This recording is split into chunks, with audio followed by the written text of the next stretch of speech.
সকাল সকাল বাগানে আসতে কি যে ভালো লাগছে, একটু একটু হাওয়াও দিচ্ছে। বাগানে আসার কারণ হচ্ছে লেবু তুলবো, অনেকগুলো লেবুর প্রয়োজন। আমি আমার বান্ধবীদেরকে লেবু দেবো। এই যে গাছে কেমন লেবু হয়েছে দেখো, মা নিয়ে এসো ফোনটা কাছে। কেমন দেখো, বেঁধে রাখতে হয়েছে অনেক কষ্টে, আসলে নিচে ঝুলে পড়ে আছে, এত লেবু হয়েছে। এই যে এইরকম কালারগুলো হয়ে গেলে এগুলো রসটা ভালো হয়। তুলে তুলে আমি দেখাচ্ছি আর কি। লেবু অনেকগুলো তুলবো, ইচ্ছা আছে সবাইকে খাওয়াবো। গন্ধরাজ লেবু খুবই খুবই মানে দারুণ, দারুণ খেতে, দারুণ। আর রসও বিশাল এই লেবুগুলোতে, অনেকগুলোই লেবু তুলবো।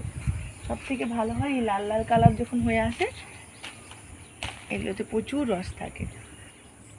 আর এখন সকাল সকাল দেখো, একদম এখন 7টা মতন বাজে।